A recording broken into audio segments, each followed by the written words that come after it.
vacant seat right now. You have the Democratic candidate, Josh Weil, running against a MAGA Republican in the 6th, and people are pissed for a lot of different reasons. I mean, you've got Trump supporters who may be Cuban or Venezuelan. So basically, people are living way longer than expected. What's making Florida's loyal Trump fans suddenly jump ship? When your own supporters start running away faster than Trump at a salad bar, you know something big is happening. In this video, we're exposing why Floridians who once worshipped the ground Trump walked on are now acting like they never knew the guy. Stick around to find out what specific policy just made one Trump-loving district flip to blue. It might be affecting your family's future, too. Before we move on, I'd like to ask you a small favor. If you appreciate this content, please take a second to like this video and subscribe to the channel. Over 98% of you watch the videos without subscribing. It costs you nothing, but it makes a huge difference to us. So did you click the subscribe button? Great, thank you so much. Now, back to the video. The reverberations of Donald Trump and Elon Musk and Doge wrecking ball to the United States of America, and then you've got Elon Musk saying it's a Ponzi scheme. That's why we're going after it. It's a Ponzi scheme. In pissed off voters, we reported before what went down earlier this week, a political earthquake. Remember the days when Venezuelan immigrants in Florida basically had Trump flags tattooed on their foreheads? Well, things have changed dramatically. Those same voters who couldn't get enough of Trump in 2020 are now backing away from him faster than he backs away from a vegetable platter. Back in 2020, Venezuelan Americans viewed Trump as their knight in shining armor against socialism. They'd fled the Maduro regime and saw Trump's tough talk about socialism as exactly what they wanted to hear. His strong anti-socialist rhetoric resonated deeply with a community traumatized by Venezuela's economic collapse. These voters helped deliver Florida to Trump by a comfortable margin, creating what many Republicans thought would be a permanent shift in the state's politics. But now, these same voters are freaking out after hearing Trump's deportation threats on the campaign trail. In Pennsylvania, Lancaster County, which didn't go Democrat since 1889, attacking Social Security, Medicaid, attacking veterans in Florida and else, started showing Donald Trump all of this data, both what's going on in New York, Pennsylvania, and of course what's going on in Florida. At recent rallies, the Orange Menace has been promising what he calls the largest deportation operation in American history. Not exactly heartwarming words when your immigration paperwork might still be in process, right? The problem is that many Venezuelan families have what immigration experts call mixed status. Some family members might be citizens, others might have temporary protected status, and still others might be waiting for their asylum cases to be processed. When Trump starts talking about mass deportations, these families immediately picture themselves being torn apart. One prominent Venezuelan community leader in Miami reported that people in his neighborhood are literally losing sleep over this. "I have people calling me at midnight crying," he told reporters. "They keep asking if Trump will really separate them from their American-born children. I don't know what to tell them anymore." Where Fabrizio, again, Trump's pollster in the 6th congressional district in Florida, Social Security shutting down Social Security administration offices throughout the country, has the Democratic candidate Josh Weil up by anywhere between 3, 4, or even more. The fear is spreading like wildfire through Miami-Dade County's Venezuelan neighborhoods. Parents are now having serious conversations about what happens to their US-born kids if mom or dad gets deported. Should they leave the kids with relatives, take them back to a country in crisis? These aren't academic questions for these families. They're nightmare scenarios that keep them up at night. Internal polling shows a massive 15-point swing among Venezuelan voters compared to 2020. That's not just a statistical blip. That's enough to completely flip some congressional districts from red to blue. Republican strategists are panicking as they watch this once reliable voting bloc slipping through their fingers like beach sand. So what exactly did Trump say that scared these once loyal supporters so badly? During a rally in Michigan last month, Trump went beyond his usual immigration rhetoric and specifically mentioned deporting people with temporary protected status, which includes thousands of Venezuelans in Florida. He called the program a disaster and promised to end it immediately if elected. For Venezuelans with TPS, that was like hearing a direct threat to their families. Trump doubled down on these comments at a Florida rally where he promised to implement the biggest deportation program in American history, while pointing to neighborhoods with large immigrant populations. The timing couldn't have been worse, coming just days after many Venezuelan families had celebrated their children's birthdays, graduations, or other milestones as American citizens. One Venezuelan mother in Orlando, who asked not to be named for fear of immigration consequences, said, "I voted for Trump in 2020 because I thought he would protect us from socialism. Now I'm afraid he'll take me away from my American children. How is tearing apart families making America great?" Local Venezuelan radio stations in Miami, once firmly pro-Trump, have been flooded with callers expressing similar concerns. The hosts, many of whom supported Trump enthusiastically in previous elections, are struggling to defend his recent statements. One popular host admitted on air, "I cannot tell my listeners to vote for someone who threatens to separate them from their children. Family comes before politics." The shift is so dramatic that Democratic candidates in Florida are suddenly finding Venezuelan voters receptive to their message. Campaign events in Venezuelan neighborhoods that would have been poorly attended just months ago are now drawing large, engaged crowds. People who previously wouldn't be caught dead at a Democratic rally are now showing up, asking questions, and taking campaign literature home. For Trump, this represents a potentially catastrophic miscalculation.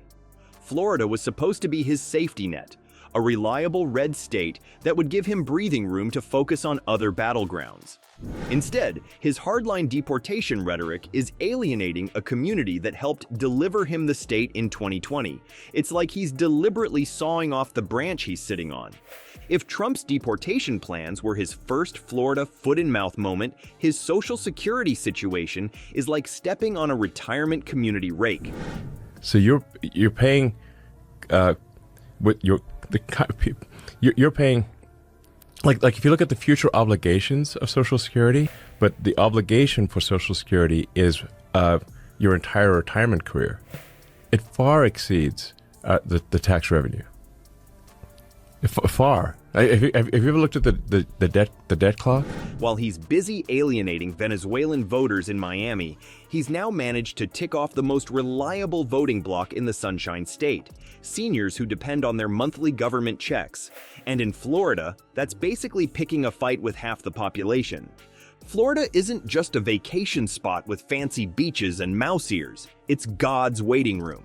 The state has one of the highest concentrations of retirees in America, with seniors making up nearly 21% of the population. And unlike your nephew who can't be bothered to vote, these folks show up at the polls like it's early bird dinner special day at Denny's. So what genius move did Team Trump pull this time? Enter Elon Musk, billionaire buddy and newly appointed efficiency czar in Trump's hypothetical second term. Musk decided to share his brilliant financial wisdom by calling Social Security, the program millions of Florida seniors depend on to eat and pay rent, a Ponzi scheme. Well, I mean, the government's one big pyramid scheme, if you ask me. Yeah, well, you can tell me better than anybody. Social Security is the biggest Ponzi scheme of all time. So when you look at the future obligations of Social Security, the actual national debt is like double. People pay into Social Security, and the money goes out of Social Security immediately. That's right. The guy Trump put in charge of government restructuring just compared the retirement safety net to Bernie Madoff's investment strategy. It's like walking into a Florida retirement community and announcing you're replacing bingo night with skateboarding lessons. The real problem isn't just Musk's comments, it's Trump's deafening silence afterward. Not only did Trump fail to correct his billionaire buddy, he doubled down by keeping Musk in his government efficiency role. For seniors watching this unfold, the math isn't complicated. If Trump's letting the Ponzi scheme guy redesign government, their monthly checks might be on the chopping block. The impact is already showing up in the polling. Internal numbers from Trump's own team reveal seniors in Florida's 6th congressional district are abandoning ship faster than passengers on a sinking cruise liner. One resident of a large retirement community didn't mince words. I voted for Donald Trump twice, but I'm not letting him experiment with my Social Security checks. When you've lost the support of someone who stuck with you through 2 elections, you know you've touched the third rail of Florida politics. Josh Weil, the Democratic candidate in that district, smelled blood in the water and made protecting Social Security his campaign's central message. It's working like a charm. He's now leading in a district that Trump won handily in previous elections. Turns out threatening people's ability to afford medication and groceries isn't a winning strategy. Who knew? Trump's team is clearly panicking. They've launched emergency advertising campaigns promising seniors that their benefits are safe. But Florida's retirees aren't buying what Trump is selling anymore. They've seen this movie before. Politicians promising to protect their benefits right before an election, only to start talking about entitlement reform once the votes are counted. Vacant seat right now, you have the Democratic candidate Josh Weil running against a MAGA Republican in the 6th, and people are pissed for a lot of different reasons. I mean, you've got Trump supporters who may be Cuban or Venezuelan. So basically people are living way longer than expected. The irony is almost too perfect. Trump spent years positioning himself as a champion of seniors, promising to protect Medicare and Social Security while his Democratic opponents supposedly plotted to destroy them. Now he's the one with a billionaire advisor calling their retirement funds a scam, and seniors are responding by taking their votes elsewhere. What makes this situation particularly dangerous for Trump is the math. Florida's seniors vote in overwhelming numbers. If even a small percentage of them switch sides or simply stay home on election day, it could tip the scales in what was supposed to be a safe Republican state. Combined with the trouble he's having with Venezuelan voters, Trump's Florida firewall is starting to look more like a pile of beach sand during hurricane season. For a candidate who needs Florida's 29 electoral votes in his column, alienating both immigrant communities and seniors is political malpractice of the highest order. It's like trying to win a swimming competition by tying cinder blocks to your ankles. Possible in theory, but nobody's ever pulled it off. Democratic strategists can hardly believe their luck. He said, watch what I was doing a few months ago, and he's got momentum. Look, people throughout Florida are absolutely pissed. It's no different. Doge candidate Randy Fine and Josh Weil's got momentum. There are fewer babies being born, so you have more people who are retired and that live for a long time and get retirement payments. After years of struggling to make inroads with Florida's senior population, all it took was one Elon Musk comment about Ponzi schemes and Trump's refusal to distance himself from it. Sometimes in politics, your opponents do your work for you. Sometimes your political opponents do your work for you. But sometimes voters themselves pull the rug out from under decades of political certainty. In Florida's 6th congressional district, something statistically impossible is happening.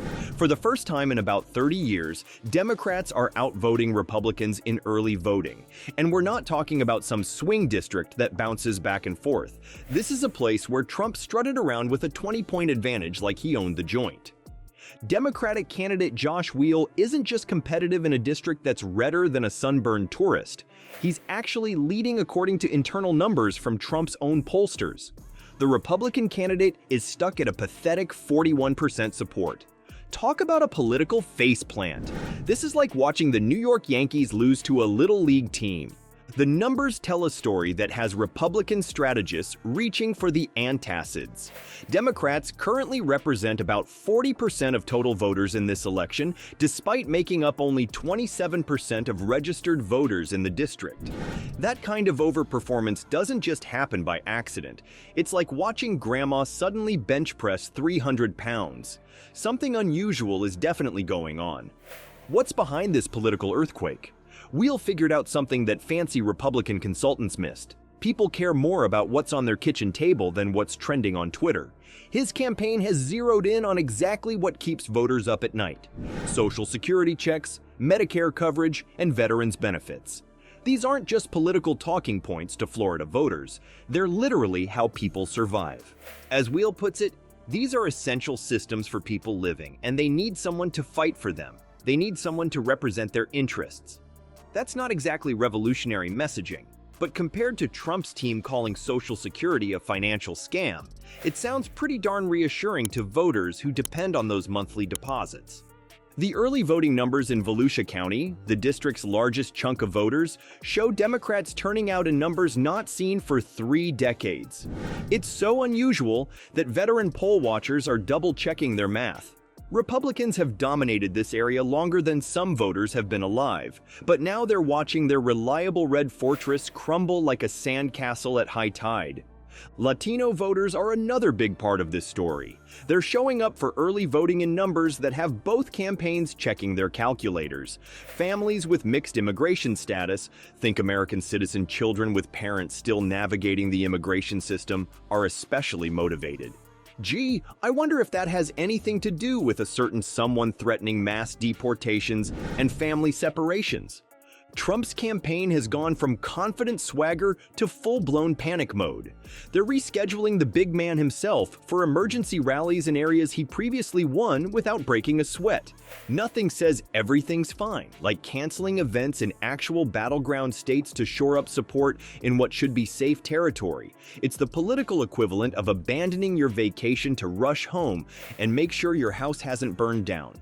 The situation has become so dire that Republicans are now pulling resources, money, staff, advertising dollars from other races to try stopping the bleeding in the 6th district. When you're moving chess pieces from competitive boards to ones that should be easy wins, you know something has gone terribly wrong with your strategy.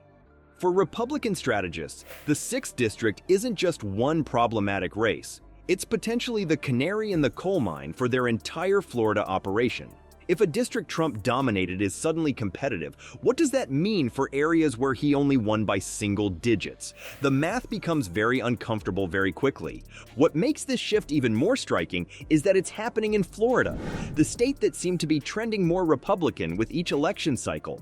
The place was supposed to be Trump's political safety blanket, a reliable 29 electoral votes he could count on while focusing his energy on traditional battlegrounds.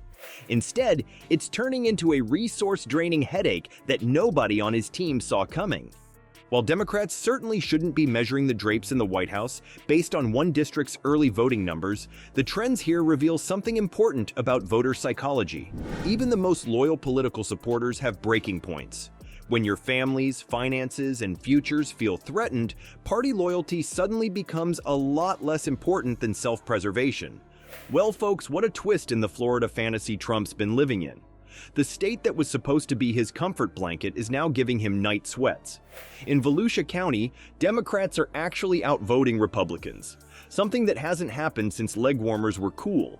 Democratic candidate Josh Weil is riding this blue wave in the 6th district with surprising momentum. Who would have thought a place where Trump strutted around like he owned it would suddenly become competitive?